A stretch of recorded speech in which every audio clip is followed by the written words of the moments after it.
제2차 대전 때 독일 군대가 프랑스를 점령했습니다. 그래서 이 프랑스의 청년들이 저항을 했어요. 그 저항한 프랑스 사람들을 레지스탕스라고 그러죠. 근데 한 청년이 레지스탕스가 아닌데 오해를 받아서 잡혀가지고 재판을 받는데 나는 아닙니다. 아무리 변호해도 들어주질 않고 판결을 받았어요. 그래서 감옥에 갇혔어요. 자기 레지스탕스도 아닌데 사형을 받았어요. 억울하겠어요? 안 억울합니까? 너무 억울하죠. 감옥에 들어와서 죄수들 앞에 눈물로 호소를 합니다. 이렇게 호소합니다. 어떻게 이럴 수 있습니까? 나는 아무 일도 하지 않았는데 억울하게도 사형 판결을 받았습니다. 이럴 수가 있습니까? 근데 그 감방에 진짜 레지스탕스가 사형 판결 받고 있는 사람이 있었어요. 그 진짜 레지스탕스가 그때 그 사람 말을 듣자 호통을 칩니다.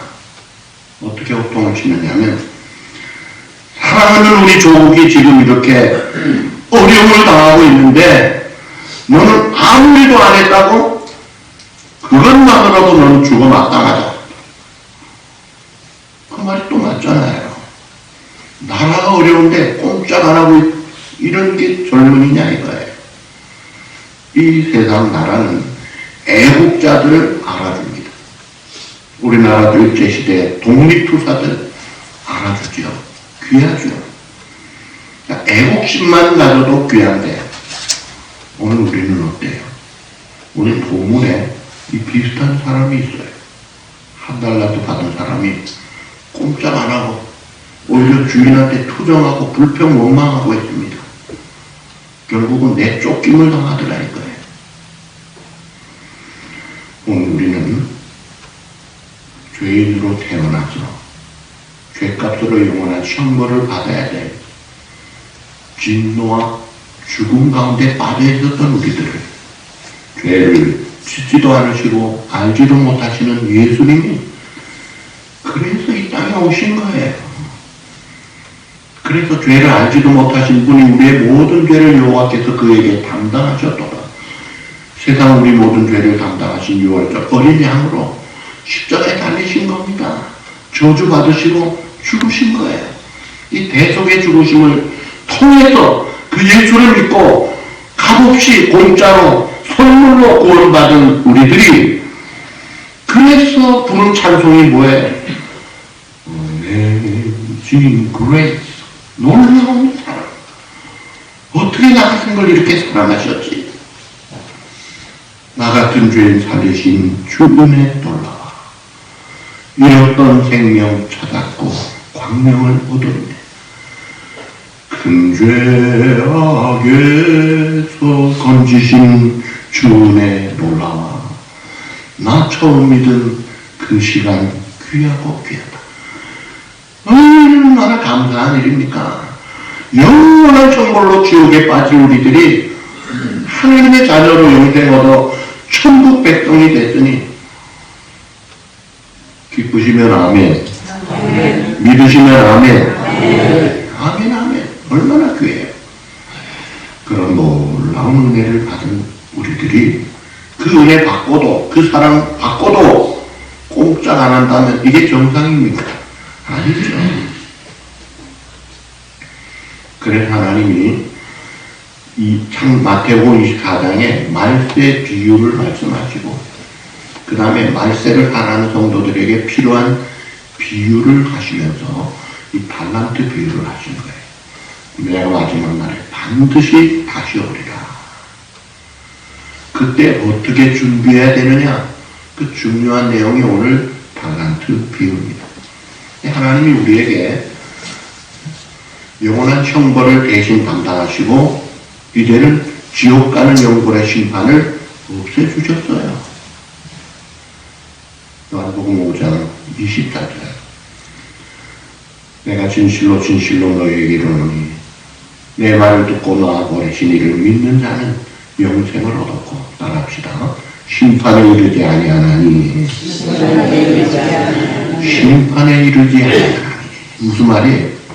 심판이 없다는 거예요. 여러분 앞으로 예수 믿는 자녀는 심판이 없대요.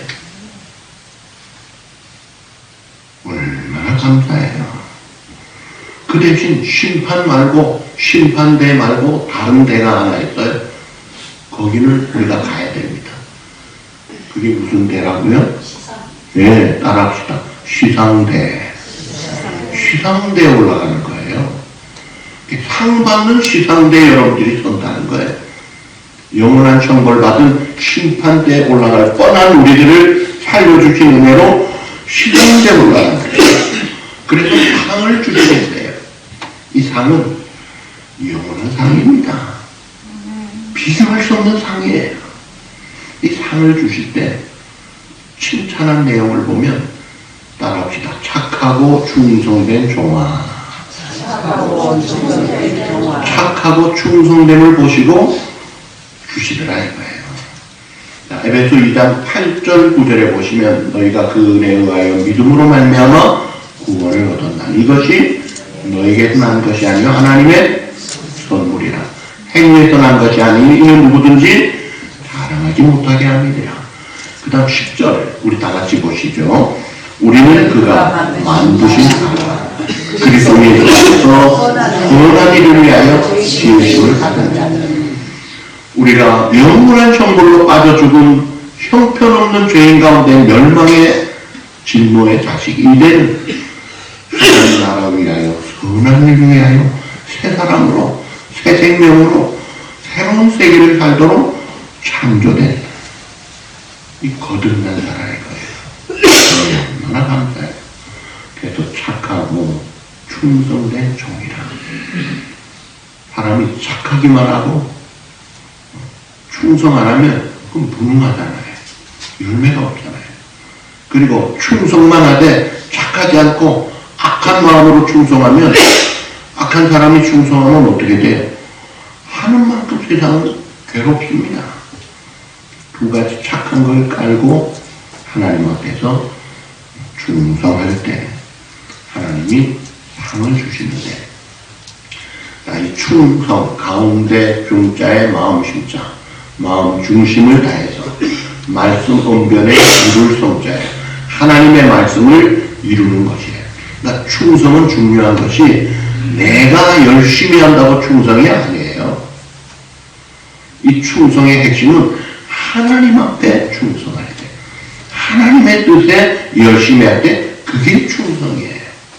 내 기분 따라서 오르락내리락 그것은 아닙니다. 하나님의 뜻, 하나님의 말씀에 열심히 순종할 때 그게 진짜 상을 받는 거예요. 그래서 하나님 말씀 따라 순종하면 나중에 정금 같은 믿음으로 놀라운 상을 받습니다. 나무나 풀이나 지푸라기 같이 내 생생내는 충성은 다 공력 심판의 불에 없어지고 상도 없잖아요.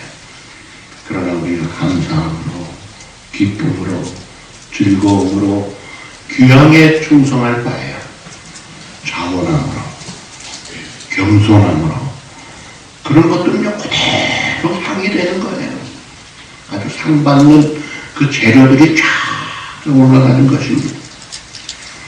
충성이란 맡겨진 과업을 해결하는 것이라고 생각할 수 있어요.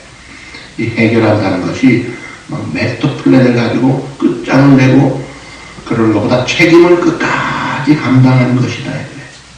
예를 들면 사람은 좋은데 일을 맡겨놓으면 일이 되지가 않아. 그 사람은 좋아요. 성품도 좋아요. 근데 일이 안 돼요. 그럼 그 사람은 충성이 없는 거예요. 일을 해내야 돼요. 책임감이 있어야 돼요. 자, 성경에 충성된 사람, 세 사람을 제가 예를 듭니다. 첫 번째가 에스더예요. 하만이라는 사람이 모르게 자기한테 절하지 않는 걸 보고 아주 고가운 마음에 유대 백성 다 싹 전멸시킬 허락을 받아놨습니다. 이제 유대 백성들은 완전히 싹쓸이 죽임당하게 돼 있어요. 그럴 때 모르게 에스더에게 이야기했어요. 에스더가 뭐라고 하니 우리 백성들에게 금식을 선포하시고 금식하세요. 저도 금식하고 내가 왕비지만 아하스웨로 왕 앞에 허락받지 않고 나가겠습니다. 왕 앞에 허락받지 않고 나가면요 죽임당하는 거예요. 근데 그때 왕이 자비를 베풀어서 그 큐를 이렇게 내밀면 사는 거예요. 죽으면 죽으리라 금식하고 담대하게 목숨 걸고 나가자는 거예요. 근데 하나님이 그 마음에 왕의 마음을 감동해서 큐를 내밀게 하고 결국은 멸망할 유대 백성들을 건져내더라 이거예요. 그 에스더가 충성된 사람이에요. 열매가 좋잖아요. 그 다음에 또 이 아비가일이 누구예요? 나발의 아내입니다. 이 나발이라는 목장을 크게 경영하는 부자 유지가 다윗 군대가 그를 보호하면서 양들이 잘 자라고 짐승들이 많이 번성하도록 했는데 이제 추수날과 같은 털 깎는 날 그럼 이제 군인들도 양식이 필요하고 필요한 것이 있어서 군인들을 보냈어요. 자, 추수하는 날에 그래도 좀 양식을 좀 얻을 수 있지 않까 보냈더니 이 나발이 뭐 이런 버릇 아주 욕을 하고 저주를 하면서 일절 한 풀도 주지 않는다. 그리고 저주와 욕을 받고 돌아온 거예요. 그러니 다윗이 열받아가지고 죽이러 가는 거예요. 이 죽이러 들어온다는 소식을 나발의 아내 아비가일이 듣습니다. 듣자마자 음식을 잔뜩 준비시키고 선물도 많이 준비하고 그리고 양떼 소떼들을 이끌고 그 다음에 다윗을 아예 오는 다윗을 맞으러 나갑니다. 마중을 나가요. 환영을 받아요. 그러면서 엎드립니다. 왕이요. 우리 남편이 실수하고 잘못한 걸 제가 압니다. 너무나 죄송합니다. 제발 용서해 주십시오. 존귀하신 왕이 돼. 그때는 다윗이 왕이 아니었어요. 왕이 될 사람이 이제 이렇게 피 흘리면 어떻게 되겠습니까? 아주 깍듯이 목숨 걸고 나가는 거예요. 결국 그 집안을 지켜내요. 나발은 나중에 죽어서 그 다음에 아비가일이 다윗의 아내가 되죠. 아비가일의 행동을 보세요. 민첩하게 희생정신을 가지고 쫓아나가서 일을 해내고 말아요. 무고한 사람 피 흘리게도 하지 않고 죽임 당하지도 않고 해결을 하잖아요. 또 한 사람이 야곱의 12아들 중에 넷째 아들이 누구예요? 유다예요. 예, 유다. 자, 흉년이 들어서 애굽에 갔어요. 그 요셉은 총리가 됐는데 형제들은 가득하게 잊어먹었죠. 곡식을 가져왔는데 또 못 알아요. 그래서 또 가야 되는데 아버지 베냐민 데리고 가야 돼요. 절대로 안 된다. 그때 유다가 아버지에게 약속합니다. 만약 베냐민 데려갔다가 무슨 탈이 나면 내가 대신 죽고 베냐민을 돌려보내고 내 몸을 담보로 하겠습니다. 베냐민 데리고 가게 해주지. 우리 굶어 죽는 것보다는 낫지 않겠어요? 그러니까 그냥 포기하고 보냅니다. 그럼 이제 와서 요셉은 이미 다 알죠? 형들이 왔고 베냐민이 온 거예요. 그래서 아주 특별히 자기 궁으로 불러들여서 특별 대접도 하고 양식도 풍족하게 해서 하면서 몰래 이 요셉의 은잔을 베냐민 자루에 넣은 거예요. 그리고 이제 떠나가지고 기분 좋게 집으로 오는 길에 갑자기 요셉의 부하들이 들이닥쳤습니다. 청천벽력 같은 말을 합니다. 너희들이 어떻게 은혜를 악으로 갚느냐? 우리 주인이 아껴 쓰는 은잔이 도적맞았구나. 너희들이 그것을 도적질한 것이 분명하다. 알지도 못하는 은자, 우리가 뭘 도적질하겠습니까? 형들이 벌쩍 뜁니다. 만약 우리 가운데 은장이 발견되는 자가 있다면 그는 죽을 것이고 우리 모두 종이 되겠습니다. 아주 큰 소리 빵빵 쳐요. 왜냐하면 훔치질 않았기 때문에. 그리고 자루를 조사했더니 베냐민 자루에서 은장이 나옵니다. 이제는 잡혀서 끌려 들어갑니다. 자, 이제 다 죽게 생겼어요. 꼼짝 못하겠어요. 그럴 때 유다가 말합니다. 그리고 하소연을 하고 탄원을 합니다. 우리가 무슨 말 하리까? 잔인한 실물이 있는데, 물증이 있는데 우리가 할 말이 없습니다. 그렇지만 내 주여, 내 주여, 이 아이 베냐민 데리고 가지 아니하면 우리 늙은 아비 야곱, 우리 아버지가 흰머리로 슬프며 음부로 내려갈 것이 죽습니다. 나이 늙으신 우리 아버지 이 아이 데리고 가지 않으면 충격받고 죽습니다. 내가 이 아이 데리고 올 때 아버지 앞에 내 몸을 담보했습니다.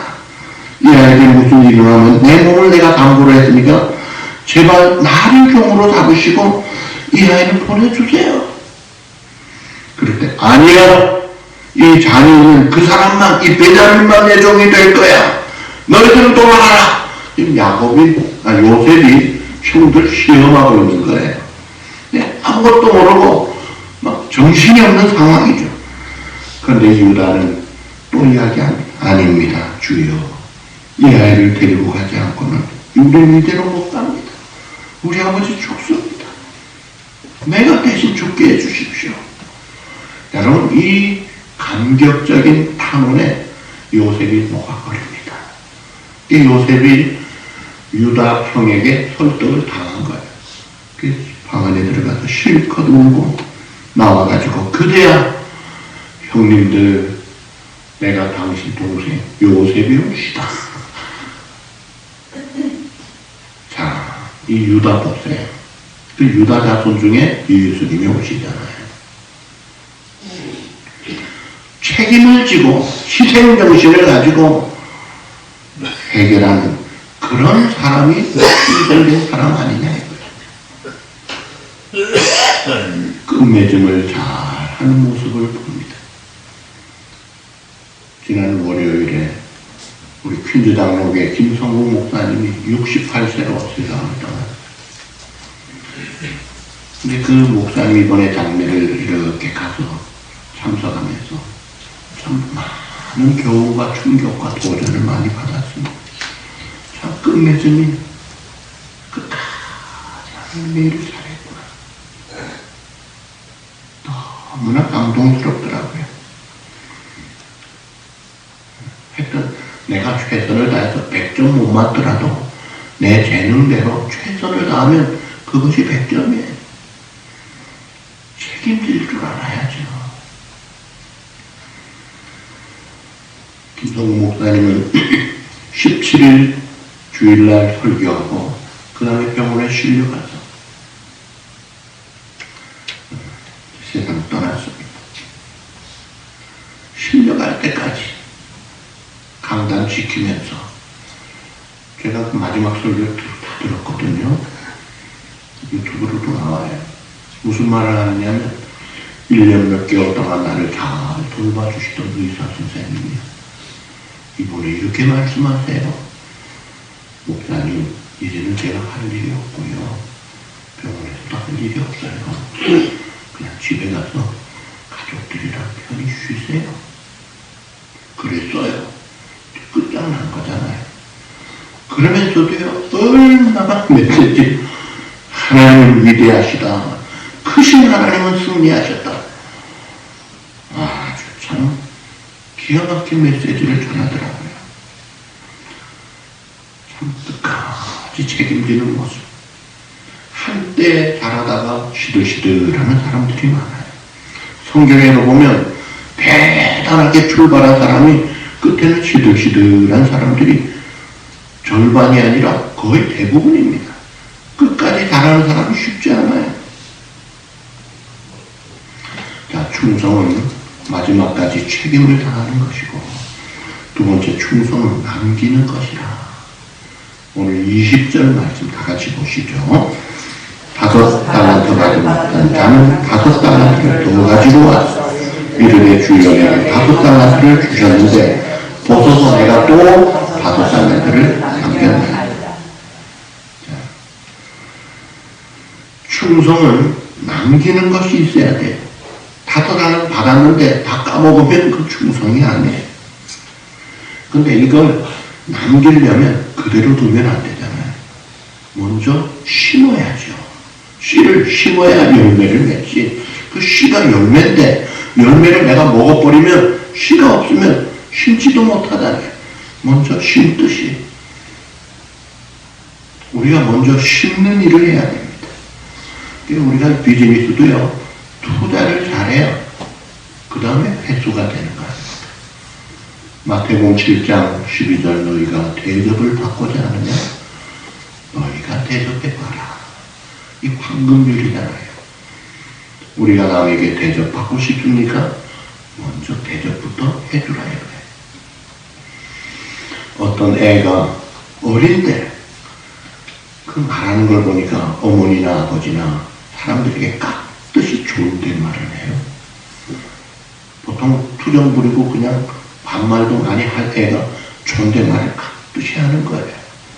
그럼 어떻게 이렇게 존댓말을 잘하니 봤더니 엄마 아버지가 존댓말을 해주는 거예요. 그랬어요? 안 그랬어요? 그 존댓말을 해주니까 배워가지고 하지, 배우지도 않은 존댓말을 어떻게 하겠어요? 한국 존댓말이 어려운데. 예. 우리가 심은 대로 거두는 것입니다. 그래, 심는다는 것이 어떤 면에서 하나님의 말씀을 이 하나님의 말씀이 씨앗이 되고 내 마음에 들어와야 돼. 내 마음에 하나님의 말씀을 많이 먹고 양식을 받으면 그것에 이제 열매가 맺혀서 사랑의 열매, 감사의 열매, 섬김의 열매, 막 기쁨으로 섬기는 그런 열매들이 맺혀지는 거예요. 그래서 주여 보시옵소서 내가 또 5달란트를 남겼나이다. 내가 또 2달란트를 남겼나이다. 남기더라고요. 여러분 공산주의와 자본주의가 이게 뭐가 달라요? 공산주의는 국가가 경제를 지배하고 있습니다. 그래서 중국의 큰 은행들 여러 이름들이 있지만 다 국가 거예요. 국가가 경제를 지배해요. 자본주의는 그게 아니라 사유재산이잖아요. 근데 어느 나라가 잘 살아요? 어느 목사님이 이제 이북에 처음 문이 조금 열렸을 때 갔대요. 근데 강철이 모내기철에 갔는데 그 목사님 말씀이 모내기철인데 못 심는 놈 한 놈도 없더라. 전부 놀고 먹더래요. 안 심더래요. 왜냐하니까 심은들 자기 것이 아니니까 왜 그냥 흉내만 내고 있더래요. 제대로 심는 사람이 없더래요. 근데 그 누님 댁에 조그만 텃밭이 하나 있는데 거기는 얼마나 잘 갖고 왔는지 그거 가지고 살더래요. 왜요? 그건 내 것이니까. 그러니까 거기에다가 정성을 들이고 경쟁력이 있어야 되니까 머리를 쓰고 열심을 내고 땀을 흘리니까 열매가 많으니까 잘 사는 거예요. 공산주의는요 아주 못할 때는 독재 경제로 어느 정도 됩니다. 그러나 이제 어느 정도 소득이 되고 나면요 그 다음 전부 자기 욕심이 채워지지 않기 때문에 그 다음 발전이 안 돼요. 신학교에서 한 학생이 이제 중국에서 왔대요. 그래서 제가 철학을 가르치면서 그 유물론, 칼막스의 유물론을 가르칠 때 그 학생을 보고 잠깐 그 중국에서 태어나서 자랐으니까 공산주의에 대해서 한 2, 3분 동안 요약해서 말해봐라. 그래서 그 친구가 나와가지고 첫 마디가 뭔지 알아요? 깜짝 놀랐어요. 미국은 지옥이야요. 그러더라고요. 미국이 지옥이래요. 제가 너무 놀래가지고 야, 너 미국이 좋아서 오지 않았어? 좋은 줄 알고 왔는데 지옥이에요. 왜 그런데? 이유가 있대요. 왜냐하니까 자기는 중국에서 뭐 했느냐 물어보니까 공무원이었대요. 그래서 아침에 툭 나가서 문도장만 찌면 하루 그냥 놀고 먹었대요. 미국은 오니까 문도장 찌고 놀고 먹을 수가 없더라 이거예요. 그러니 지옥이라는 거예요. 그 학생에게 풀 스칼라십도 주고 필요한 생활비도 주겠다고 교회도 연결해주고 했는데 못 살겠다고 도로 들어가더라고요. 일 안 하니까 그러니까 못 사는 거예요. 또 한 여자가 있어요. 이 황정도 사는. 미국이 천국이에요. 얼마나 열심히 해. 중국에서 고생하다 와놓으니까 와가지고 뭐 조선족 전도하는데 70명, 80명 퀸즈 장로교회 전도사님이 돼가지고 얼마나 신바람 나게 사는지.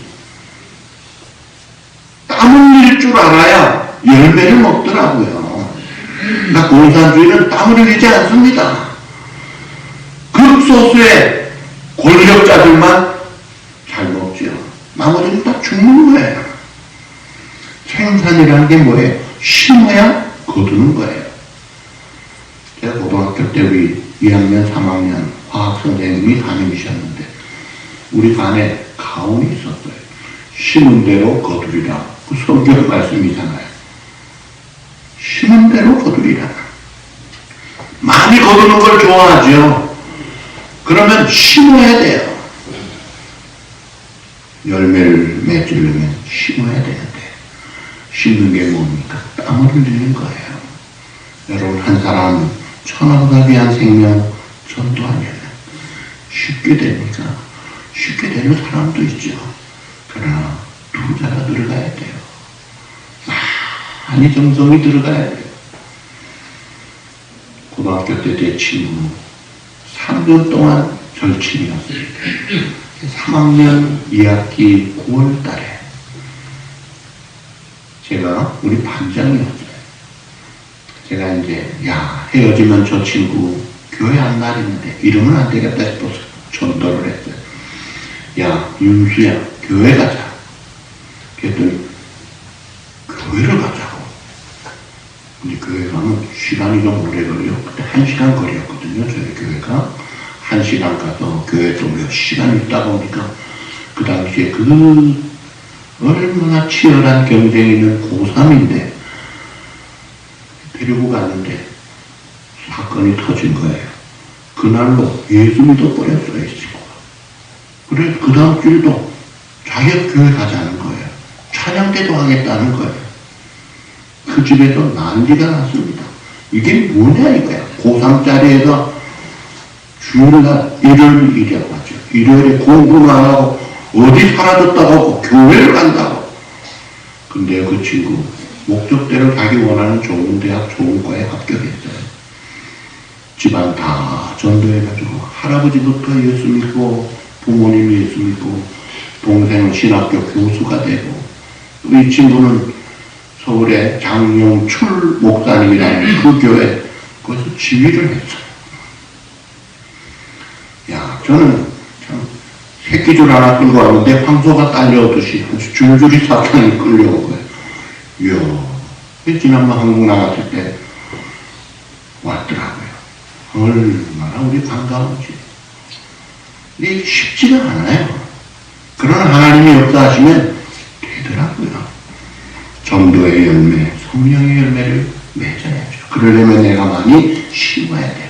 평소에 많이 미천을 드려야 되는 거예요. 그리고 이 충성은 인정을 받는 것이 충성입니다. 사도 바울이 충성했잖아요. 그가 디모데전서 1장 12절 아까 우리 그 교동문에서도 나와요. 나를 동하게 하신 그리스도 예수님 주께 내가 감사하며 나를 충성되이 여겨 내게 직분을 맡기시니 한번 따라합시다. 나를 충성되이 여겨 내게 직분을 맡기시니 여러분 직분이 있습니까? 장로님이세요? 권사님이세요? 집사님이세요? 순장이세요? 찬양대원이세요? 또 우리 가정의 아버지예요, 어머니예요, 할아버지예요, 아버지예요. 다 이 직분이 있잖아요. 그 직분은 하나님이 우리에게 충성되이 보시고 맡겨주신 거예요. 사도 바울은 나는 죄인인데 형편없는 일을 내가 하는데 못된 짓은 다 했는데 그래도 충성되이 하나님 그 은혜 그저 감격, 익사이딩한 감격을 가지고 달려갈 길을 달려갔던 거예요. 하나님이 주인이 종들을 볼 때 사람을 인정하고 능력을 인정하고 적은 일에 충성하였더니 내가 많은 것을 너에게 주겠다. 그런데요, 그러면 예수님은 어떻게 충성하셨나요? 예수님이 충성하신 것은 마가복음 10장 45절 우리 다 같이 보시죠. 인자가 온 것은 섬김을 받으려 함이 아니라 도리어 섬기려 하고 자기 목숨을 많은 사람의 대성물로 주려 함이니라. 자, 자기 목숨을 대성물로 목숨 바쳐 충성하셨어요. 그래서 우리가 생명으로도 영원한 생명으로도 천국 하나님의 자녀가 됐어요. 그런 우리들을 보시고 마가복음 10장 43절 44절 다 같이 보시죠. 너희 중에 누구든지 크고자 하는 자 너희를 섬기는 자가 되고 너희 중에 누구든지 웃돈이 되고자 하는 자는 모든 사람의 종이 되어야 한다. 아멘. 사람들 앞에 박수갈채 받고 큰 사람이라고 인정받고 존경받고 으뜸되고 그러려면 진짜 그러려면 섬기는 자가 되라. 모든 사람의 종이 되라는 거예요. 세상 방법과 전혀 다르지요. 윽박지르고 권력을 공포를 남발하고 그런 게 아니에요. 그래서 칭찬과 상을 받는 성도는 착한 성품을 가져야 돼. 한 달란트 받은 종은 악한 종이라고 착하지가 않았어요. 그러니까 주인에 대해서 고약한 선입관을 가지고 아무것도 남기지 않으면서 또 큰 소리 치다가 쫓겨납니다. 칭찬과 상을 받는 성도가 되려면 결산을 잘 준비를 해야 돼요. 결산 때를 아는 사람은 이 2달란트 5달을 받은 사람들은 달란트 받자마자 바로 가서 시간을 아끼더라고요. 그러면서 결산 때를 기다리고 준비해가지고 최선을 다하니까 주여 어서 오시옵소서 그날을 기다리더라고요. 이 재림신앙은 준비신앙이에요. 준비신앙. 그냥 내가 공짜로 그걸 물론 그냥 그룹 타고 천국 가는 게 아니에요. 예수님 만날 준비할 때 내가 뭘 해야 되느냐 이거예요. 그날을 기다리며 그 다음 뭐예요? 내 등불을 밝게 켜내야 돼요. 이같이 너희 빛을 사람들 앞에 비추게 하여 저희도 너희 착한 행실을 보고 하늘에 계신 너희 아버지께 영광 돌리도록 불을 밝히라 이거예요.